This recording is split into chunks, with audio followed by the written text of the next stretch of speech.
So anyway, I'll just record it and then we'll see how we go.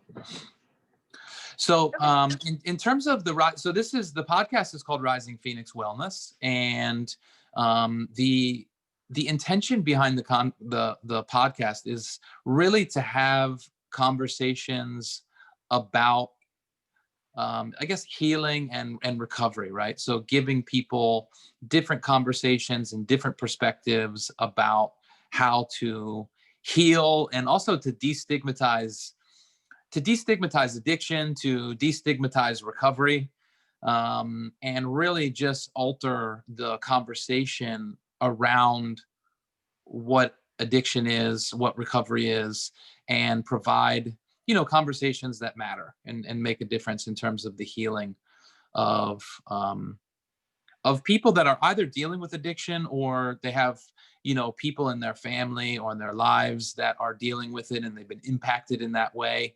And then also, one of the basic premises of the approach that we have is that really addiction is kind of on a spectrum that we're all on, right?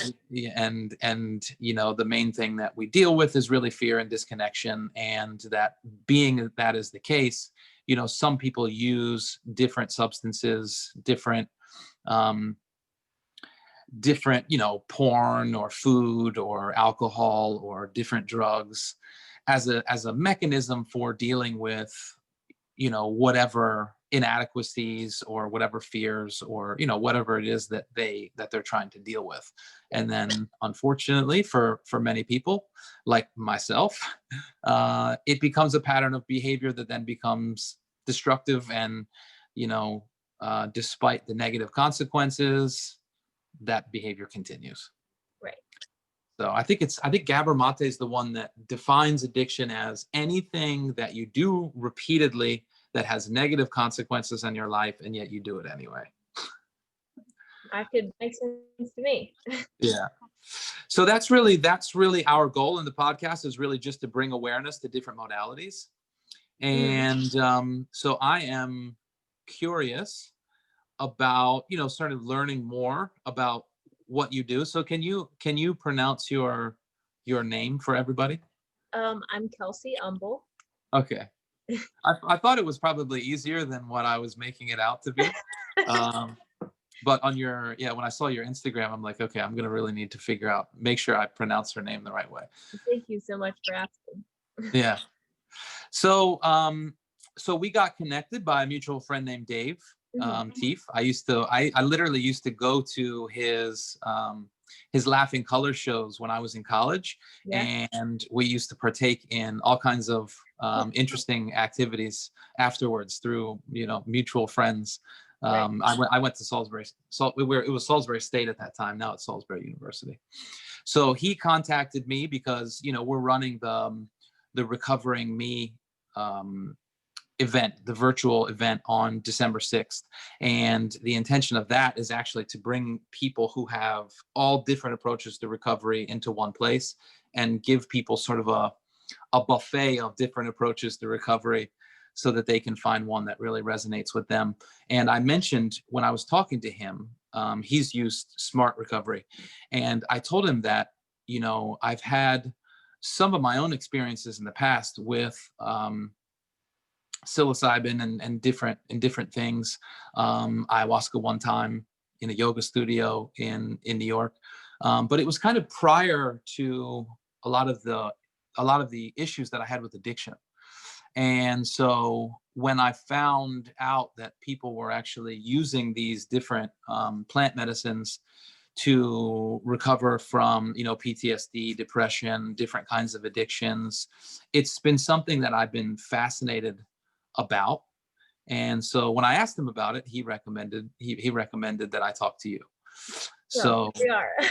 Yeah, so that's really the intention of today, is to find out more about what you do, and to bring awareness to the use of plant medicine as a particular modality that people can use for, expanding awareness, or, recovery, or, whatever it is that they want to do in that area. So right.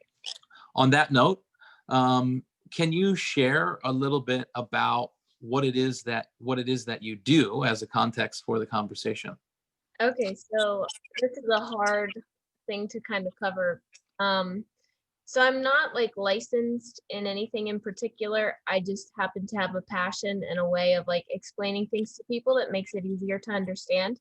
Mhm. I'm currently an educator at a hemp shop. I'm a huge advocate for CBD. My story and how I got involved in the plant medicine industry like kind of begins there. And then it just kind of went into a snowball after that. And I started to get into the research of psilocybin. Like it's really important to me that I understand what I'm putting in my body and why I'm putting it in my body. I'm like that with everything, that like from things that I watch to things that I eat that are not, that have no psychedelic effects at all. I'm just trying to be very conscientious of the things that are going on around me and what I intake in every way. So I was doing research and I was like, why isn't this being talked about? Why aren't people talking about the power of these plants? Well, I mean, I could sum it up for you. It's the government.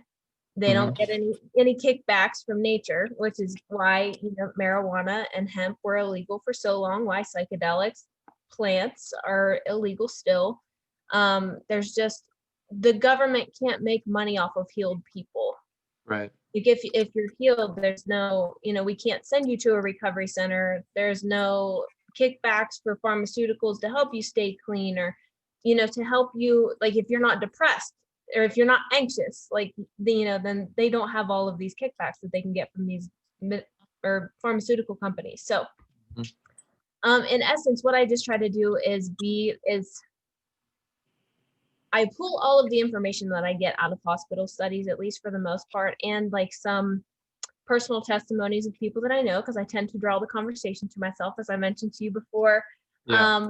I'm one of those people that kind of like, I love taboo conversations, and it's super easy to bring up psychedelics, like just in a nonchalant, like sitting out at a dinner table. And like you've been here in Frederick, a lot of the restaurants are very small and intimate, and you can like look to your left and there's like a table right there where you're as close to that person as you are to the person sitting across from you that you came to dinner with.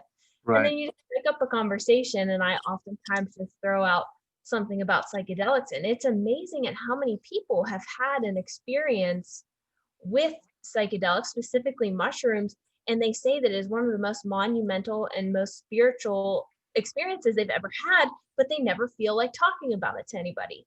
They're like, Right. I just don't, I don't feel safe. It's still illegal and blah, blah, blah. So, but they're like, this is such a fun conversation. And then I get to go into my nerdy talking about what's going on with the current studies that are out and where they're progressing towards and things like that. So, I mean, it's just like, it's exciting for everybody, but it just blows my mind that it isn't talked about more. And that, I mean, it is becoming more mainstream, but on a very restricted level, I guess, is kind of what I want to say.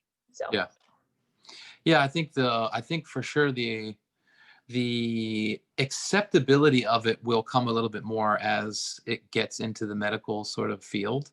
yeah, Because I think you're right. Everybody is like psychedelic curious, or they've had some sort of experience in the past and it's been good. right, But there's a stigma that comes up with anything that's hallucinogenic, whether it's psilocybin or LSD or any of these things, because of whatever has happened in the past and the war on drugs and the way that they've been able to frame that conversation. right. So I think what you're doing is so important. Are you familiar with 𝘒𝘭𝘴? I am huge fan. He was supposed to come here in Frederick in April, but that big pandemic thing that happened stopped that. So I didn't get to actually see him in person, but I had already purchased my tickets and everything. He's going to Wow. be at the Weinberg Center. So hopefully he'll Wow. come back next year. Yeah, that would be epic. Yeah. Yeah, I listened to his audiobook. Mhm. So yeah, because part of what I'm a nutritionist by sort of that's how I started healing myself back in the day. Mhm. And his first book had a big impact on me.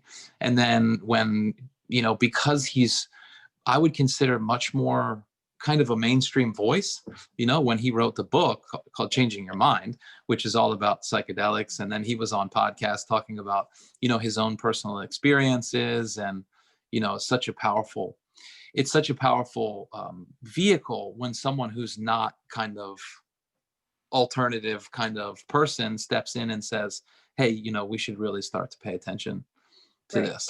Did you And see so, the 60 Minutes that Anderson Cooper covered no, about psychedelics? Yeah, which is another really interesting thing. Someone who isn't, a traditional like Jerry Garcia type of guy, yeah, exactly. someone super mainstream that kind of dived in there. He didn't actually try it, but he went to Johns Hopkins and he interviewed them and talked to several people. So that's a really good outlet to kind of get some news out and an unbiased opinion also. So that was Yeah. very nice. Yeah, I mean, it's quite interesting because Hopkins is so close, and that's where a lot of the work is really being done, especially the work on psilocybin, as far as I know. Yeah. Okay, so in terms of, so when you work with people, are you actually working with people and taking them through guided experiences, or I don't know if you're allowed to talk about that or what? Okay. I have in the past guided people by request. It's been like a kind of friendly basis. This is not a paid thing. I just want to practice the safety and efficacy of the use of psychedelics. Like that's what I'm here for. Most people don't need guiding with psilocybin. They just, it's nice that you have a tether to the 3D world when you're lost in the sauce somewhere of your own mind. So that's really all that I'm there for, is just the safety and efficacy of it. So I don't know that I would call me a guide so much as I would, maybe, I hate to say babysitter, because like they're, you're not a child, but it's just kind of just there for safety purposes, basically. But yes, I have had several experiences in doing that, and it's extremely fulfilling to see people and then to help them later integrate it, because I've had my own experience with psilocybin on several occasions, and I've done a lot of integration, different types of integration, from journaling to making mandalas to making goal pyramids, and just seeing kind of how it has released things in my psyche, and done some shadow work through that as well, and made connections that I feel like I otherwise wouldn't have been able to do without the plant medicine. Mm-hmm. Yeah, that's interesting. So the people that have sort of come to you, what is it that they're generally, I don't know if you can generalize, right? But what is it that they're generally seeking? Is it more they're feeling like something is not going well and they're looking for some kind of relief, or are they looking for an awareness boost, or what would you say is what people are generally looking for? I think I could probably generalize it to, there's something amiss. They Mm-hmm. feel that there's something amiss, and they have been led. I like to say that I'm called to the medicine. They feel like they've been called to do mushrooms, and they feel that that's what's going to help them eliminate this issue, or push through this issue. You don't necessarily eliminate the issue, but you learn the lesson that the issue is bringing up, right? So I think that would probably be the common theme there. Okay. Yeah, and I know from what I've learned from Gabor Mate and Michael Pollan, people that have, well, I guess Gabor is more doing the guiding, whereas Michael Pollan was kind of he was the one being guided. Right. But really the main role is kind of to be that sort of sense of safety, the fact that there is an anchor to the real world, and to kind of just even just control the music, and walk people through that experience. Right. But yeah, I think the integration bit is so important, to be able to explore what happened and what opened up and the messages that came, and really work through those things, because I think that there is a relatively there's a short window in which I think the door is really wide open when you can experience and really dive deeper into that stuff. And, not that it ever closes all the way, but, when you first sort of come out of those things, I think it's really important, because there's things that get unlocked, right, in your unconscious, and they make themselves available for a particular reason. Yes. and you kind of have that window of time to be able to examine deeper. And for the scientific purpose, I actually wrote this down because I was afraid that I was going to say it wrong. The imaging that they're doing at Johns Hopkins shows more neuron connectivity between both hemispheres. So like you're literally kind of rewiring your brain in a really positive way, because it's kind of like when you know you should do something, right? Like, you know, you should eat better, you know, you should work out. Those are just the most common themes that I see in my life as a part-time personal trainer. You know, these people know that they need to eat better. They know they need to exercise, whatever. What it's kind of creates that connection between knowing in your mind and then like knowing in your gut, like, I'm going to do this. It is like the call to action that like fully clicks on. And that's kind of what happens, which, okay, hold on. Let me not get the buggy ahead of the horse. That is a common theme with integration in plant medicine. And I had made a post on Plant Medicine Day, which is February 22nd, the day before my birthday, about having these desires to do this thing and to fully comprehend this concept or whatever it may be. And then the plant medicine really connecting that for me and really driving it home and being that like official call to action. Like, I actually start doing the thing that I know I need to do.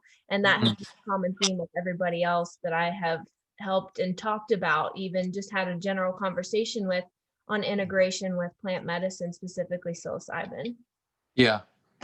And so you, and so the integration has to do with basically facilitating conversations afterwards? Kind of, and it sort of just depends, like, so an example would be I did a heroic dose, which is 5 grams or more is considered a heroic dose. I have done one heroic dose, and the integration period afterwards was really intense because it's kind of like the fabric of existence almost becomes questionable at some point. You're like, why am I doing this? Like, why am I living in the construct, or why am I living by the narrative of society or of my parents or of these group of friends or whatever? So you start to question things and to integrate what you get, so you don't just quit your job, stop speaking to your friends, and, you know, run away from your parents or whatever. You want to integrate that and figure out like how it's going to serve you in your greatest life. So like, you know, I get through my trip and I'm like, what am I doing? Like, what am I doing here? What is this? And then slowly trying to work through that. And I do journaling. That's one of my favorite practices, mindful practices, and to go back in and see kind of what patterns are coming up in my psyche. And I'm able to see like, okay, here's how we can integrate this here. I need to have an honest conversation with my parents. They need to know that this is something that I've been called to do. I don't have a choice in what I'm called to do. My soul speed is here in this body, and this is, you know, what I feel like I'm being called to do. And it feels really good doing it. You know, I feel great running my mouth about plant medicine and learning things and being able to distribute that to people. So realizing kind of what the purpose is and how to move that into your everyday life without like culture shock. Yeah. Yeah, that's interesting. I often wonder whether it was my inherent kind of sense of openness that led me to the well, we didn't call them plant medicines then, to, you know, to going on trips and stuff when I was in high school and in college, or whether subsequently it was those experiences that led me to have a higher sense of openness, or whether, you know, or whether both of those things are certainly are true. Because when I think about my own life, I certainly have a tendency to not follow social norms. You know, I've kind of lived all over the world. You know, not really lived by conventional standards. But not off the rails, you know what I mean? I'm not like living in, you know, in an ashram, not that there's anything wrong with that. Right. But you know, I run a company, I have a business, I am married, like, you know, there are certain things that I adopt, through choice and not, you know, because I'm, you know, buying into some particular paradigm or something. But I do know that I have heard that the number one thing that is purported after people have these experiences is like an expanded sense of openness. Yes.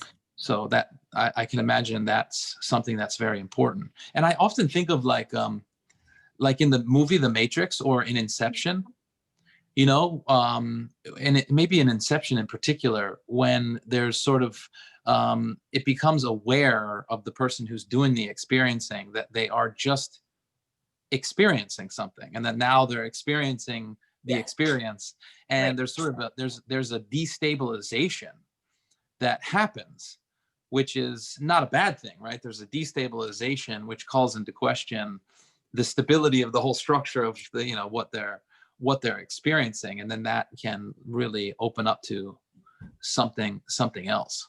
Right. And that can lead then into everyday life where you realize, you know, we're emotional beings.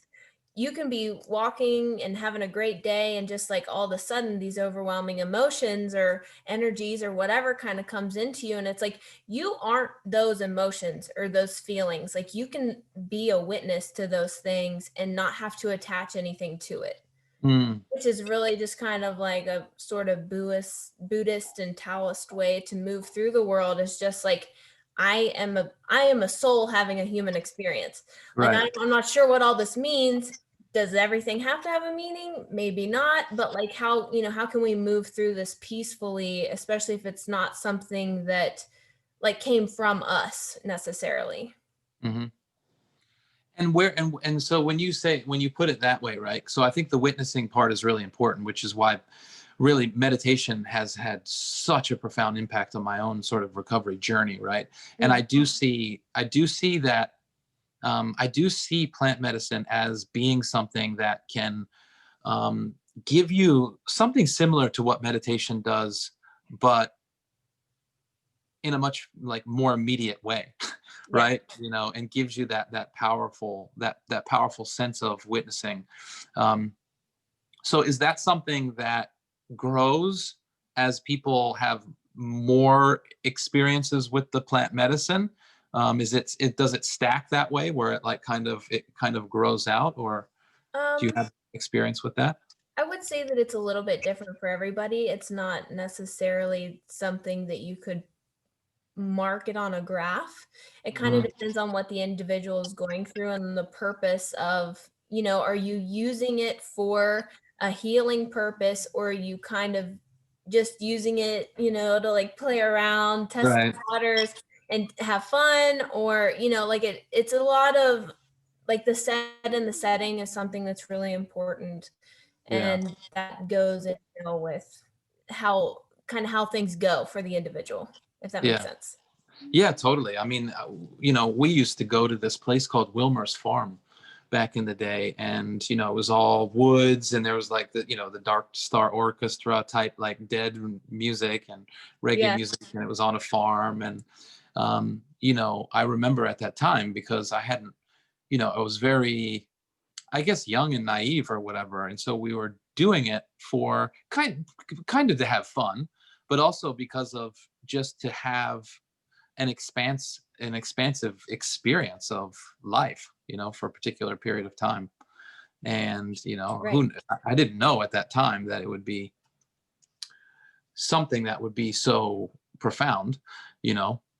But I feel like it's had a really positive impact on my life in general. um and yet it was after that that I really dealt with, you know, I dealt with alcohol abuse for a long time.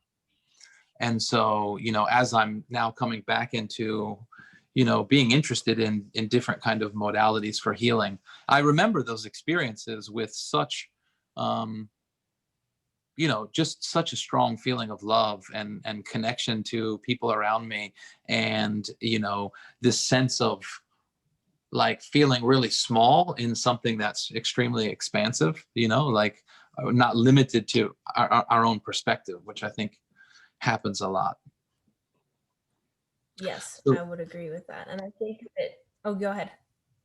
no, I was just going to say, like, after you work with people, is there a follow-up process, or is there a certain, like, do you recommend that people do it multiple times in certain intervals, or what is Um, the approach?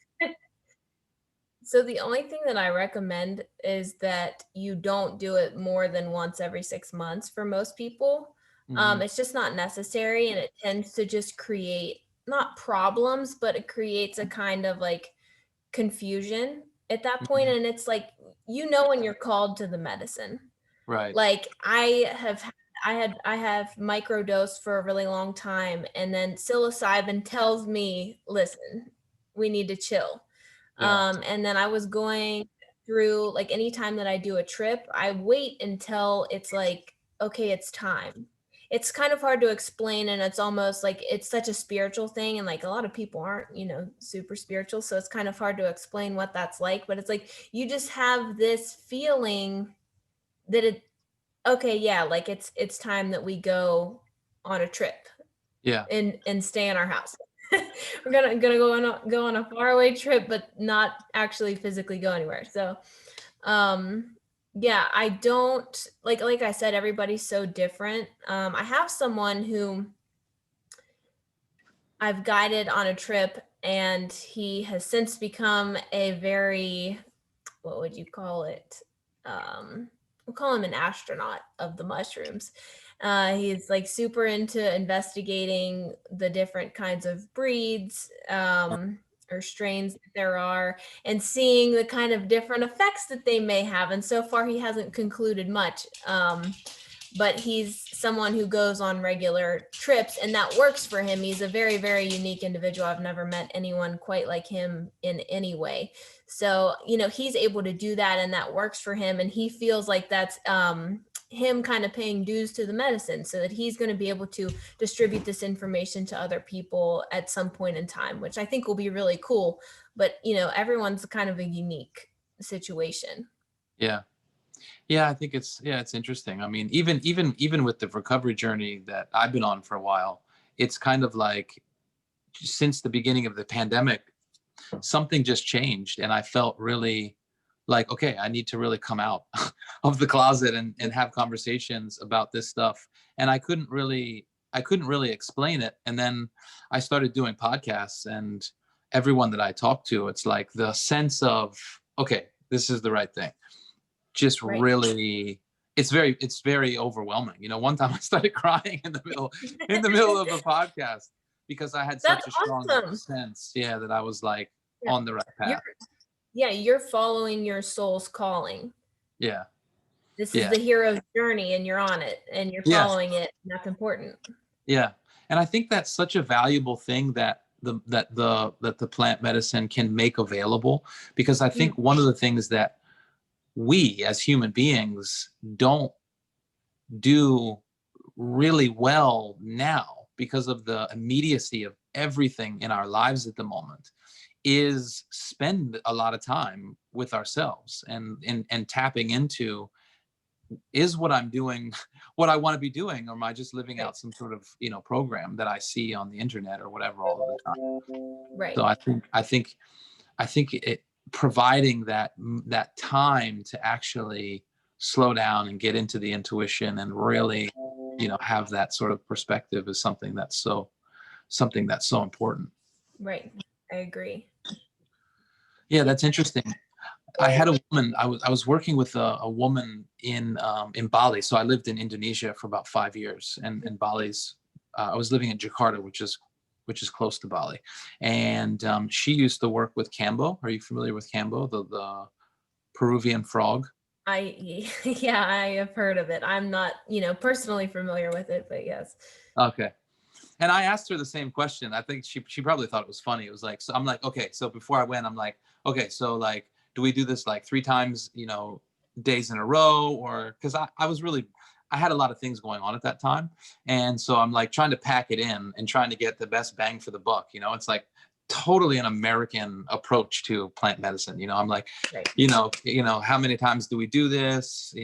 And she was like, just relax, like we'll do it once and then we'll see what opens up. And, Right. I'm like, okay, yeah, I get that, There but are, she burnt little,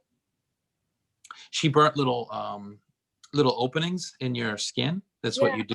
You open the skin and then you put the, it's kind of like a poison that comes from the frog into the wounds, and it enters your nervous system, and it opens up the different peptides and stuff in your stomach. And it's not hallucinogenic, so it's a little bit different. But it's what the Aboriginals used to use before they went out on their hunts to heighten like their awareness. ooh, So she was just saying, just just follow the path. We can have a conversation afterwards. I was like, right. okay, that makes sense. That's great.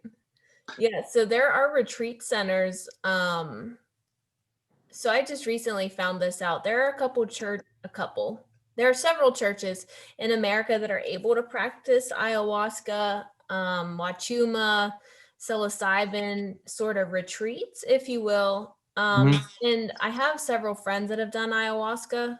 Ayahuasca's whispering to me. She hasn't given me the full call. When she does, I will go to her. That's neither here nor there at this point. But the people that I know that have done ayahuasca have all done like a 5 to 11 day ceremony sort of thing. Of course, it's not like 11 days back to back. I think they did 3 days on, 1 day off, 4 days on, 2 off, or something like that. And that's, what they felt called to do.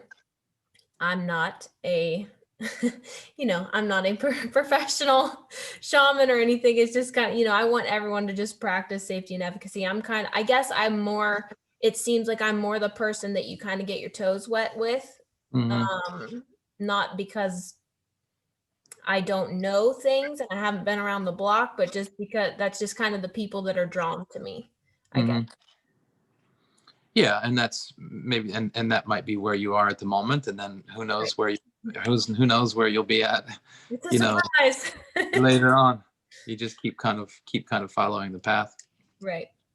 That's interesting. Okay, so and is that something that people can just look up and then talk to the people that run these retreats, or is that like an underground thing, or they're licensed, or you just put it into Google, or what?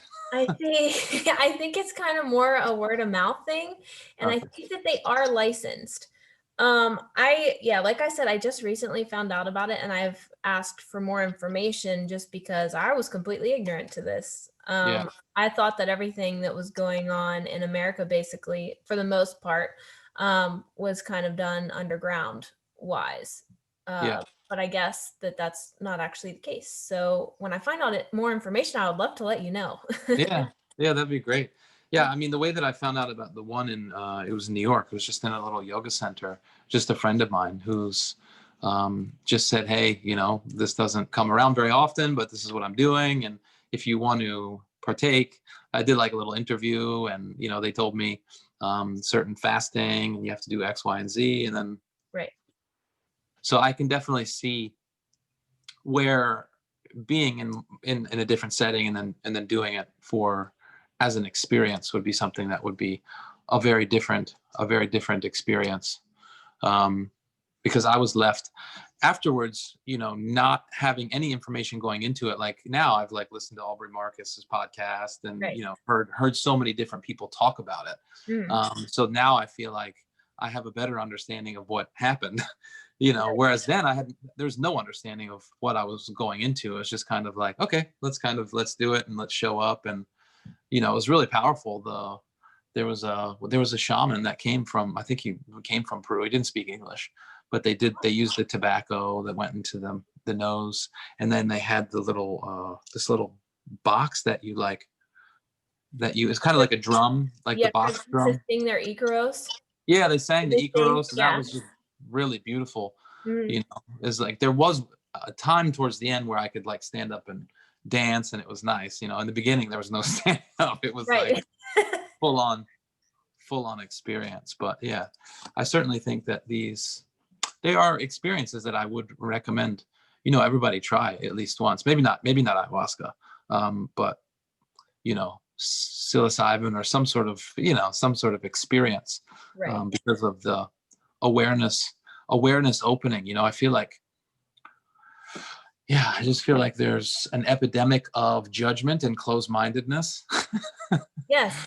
and that this is a really powerful medicine for that. If nothing else, understanding that the divides and everything that we see between each other are figments of our imagination. Right. At the beginning of this pandemic that we were in, I was in this group chat of like, I don't know, 20 some people that like I had only met one person. He had added me in and it was about like conspiracy theories and stuff. And someone in the chat said, I think the government's putting LSD in our water. Why is everyone so angry? And da da da da. And I was like, hold the phone. No, if there was LSD in the water, we wouldn't have any of these problems. Like, they're putting fluoride in the water. Okay, get it right. Yeah. Can't give LSD a bad rap like that. We would all be hugging each other Yeah, I was gonna and say anger would dancing. not be the And issue. yeah, exactly. There would not be a single issue, I don't think. Yeah. So what is your so we have about 10 minutes left, right? So what is I'm interested to hear more about, like, what is your plan Mhm. for the future? Like, is this something that you're going to lean into, do more of? Where do you see yourself? Where do you see this taking you at the moment from your current level of awareness? Right. Okay, so right now I think I'm starting to dive into my own company and I'm starting it off. It's like going to be CBD based. I have a way of explaining the endocannabinoid system, how CBD works with it, and like kind of the effects of a lot of mainstream pharmaceuticals. And I use studies to back up all of this information, and I'm not making any claims as that is illegal according to Right. the beloved FDA. So just giving people as much information as I can, unbiased and unskewed from statistical areas. And Mhm.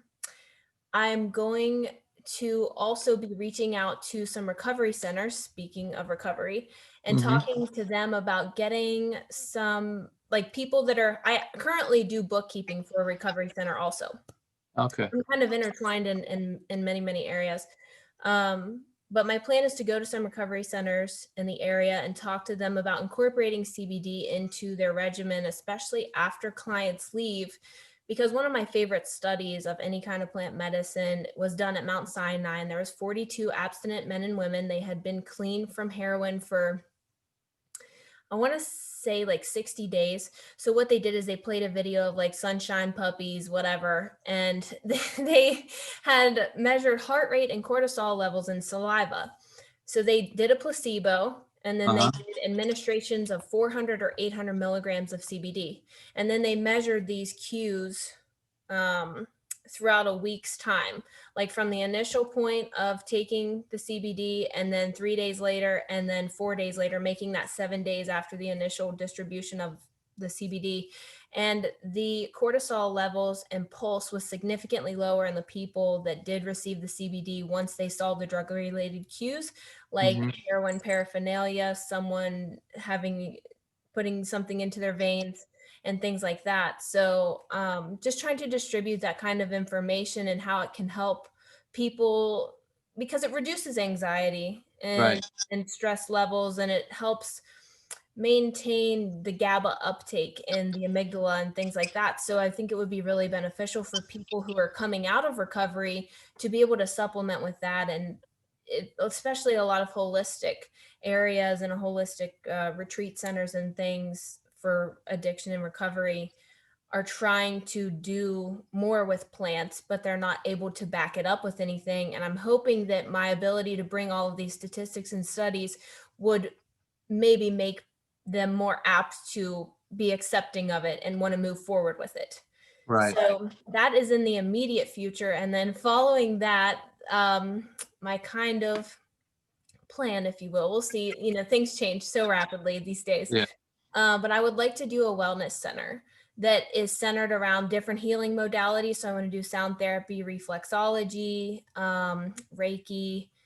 I would love to, of course, integrate plant medicine into that and just doing things with just general herbs like mugwort to help with like protection, divination, things like that. And then even things as simple as peppermint and like having an herb garden and letting people come in and pick their specific herbs, like fresh from the ground, and then having that kind of blend that you could, you could put it in a tea, you can smoke it, kind of whatever, whatever delivery method that you want to go with, and then move forward from there. And I would like that to be available to all kinds of people. Anybody from anywhere. Just, this is how we get back to the basics of being a human being. Like, we took out herbs out of a lot of our diet once things started to become so simple, like McDonald's, they don't use any kind of herbs. They don't even put salt and pepper. Well, they put salt on it. They don't put pepper on the food, and pepper is supposed to help with your digestion. Like, there's a lot of things that are missing that I want to start integrating back into people's lives and show them like how beneficial it can be. Yeah. So. Amazing. Thank you. Yeah, that's what I did actually in New Zealand before I went to Indonesia. We had wellness clinics in New Zealand. I think Frederick's probably a great area. So yes, that's something that, maybe we can explore in the future. That would be awesome. I'm actually one of the guys that's speaking on our retreat, our virtual summit that we're doing.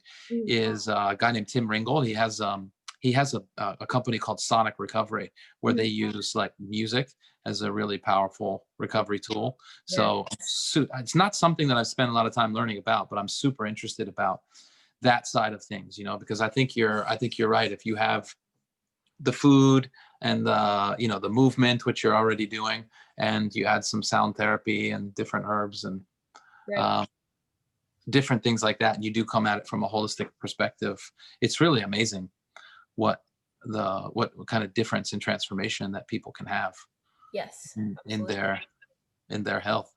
Okay, so if people want to work with you or find out more about what you do, how do they find you? They can find me on Instagram. My handle is 𝘒𝘭𝘴 23, or you can email me at kjumBel23@gmail.com. That's probably the most beneficial and quickest ways to get in my ear. So I'll keep my eyes peeled. Okay. And we'll put all of that information in the show notes, as well as like a little bit of a bio in terms of that, so people can learn more about who you are. Awesome. And yeah, I'm sure we can do this again in the future, and we can meet in person, yes. sooner rather than later. I'm relatively new back in the US, so I connected with Dave, and he connected with you, and these things are very, very rarely a coincidence. So yeah. So it was lovely to get to know you. Really, today is kind of just an ice-breaking session. So yes. I see this as, a real door that's opening, and we can find creative ways to collaborate in the future. I think that will be awesome. I look forward to it. Awesome. We'll see you very soon. Yes. Take care. Right. Bye. Bye. Stop recording. You will receive an email.